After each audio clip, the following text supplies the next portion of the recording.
मराठी चित्रपटसृष्टीमध्ये असा एक नवीन चित्रपट रिलीज झालाय, त्याचा डंका सर्वत्र वाजतोय। तो चित्रपट म्हणजे जारण। या जारण बरोबर हिंदी चित्रपटसृष्टीमधील सुद्धा अनेक चित्रपट रिलीज झालेत। त्यामधील एक म्हणजे हाऊसफुल 5। हाऊसफुल 5 मध्ये आपल्याला अक्षय कुमार, श्रेयस तळपदे, रितेश देशमुख, नाना पाटेकर यांसारखे मोठे स्टार कास्ट बघायला मिळत आहे।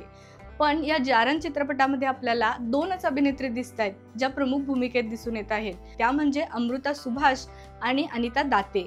जारण हा एक भयपट आहे आणि ऋषिकेश गुप्ते यांनी या चित्रपटाचं लेखन आणि तसेच डिरेक्शन केलेलं आहे। चित्रपटाच्या कथेबद्दल थोडक्यात सांगायचं झालं तर एक खेडेगाव असतं आणि खेडेगावामध्ये दुसऱ्या मजल्यावर भाडेकरू म्हणून एक स्त्री राहत असते। पण गावातल्या लोकांचं असं म्हणणं असतं की ती स्त्री नसून एक चेटकीन आहे, म्हणून गावातली लोक त्या चेटकिनीला बाहेर हाकलायचा प्रयत्न करतात। गावातून जाता जाता ती चेटकीन एका लहान मुलीच्या डोक्यावर हात ठेवते आणि तिला म्हणते की या गावातल्यांचं आणि या मुलीचं कधीही चांगलं होणार नाही। चित्रपट जेव्हा सुरू होतो तेव्हा ती मुलगी आपल्याला मोठी दाखवण्यात येते। ती मुलगी म्हणजेच अमृता सुभाष असते आणि चेटकिनीने जसं सांगितलं त्याप्रमाणे या गोष्टी तिच्या आयुष्यात घडत असतात। एक मोठा ऍक्सिडेंट तिच्या आयुष्यात होतो आणि तिचं आयुष्यच बदलून जातं। आणि इथून पुढची जर तुम्हाला स्टोरी बघायची असेल तर हा चित्रपटगृहात जाऊन बघा।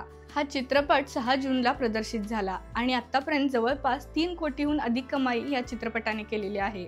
चित्रपटाबद्दल थोडक्यात सांगायचं झालं तर चित्रपटामध्ये आपली मानसिकता आणि काळी जादू या दोन्हींचा कसा संबंध एकमेकांशी येतो हे दाखवण्यात आलेलं आहे।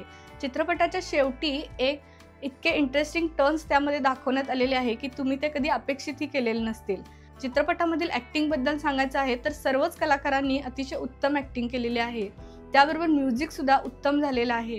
पण आणखीन एक गोष्ट सांगायची तर थोडाफार त्यांनी भर जर VFX वर दिला असता तर चित्रपट आणखीन खूप सुंदर झाला असता। तर मराठीमध्ये असे सतत नवीन प्रयोग करत गेले तर मराठी इंडस्ट्री लवकरच पुढे जाईल। या चित्रपटाला IMDb वर 7.5 रेटिंग दिलेला आहे। तर तुम्ही सुद्धा तुमच्या जवळच्या चित्रपटगृहात जाऊन हा जारण चित्रपट नक्की बघा।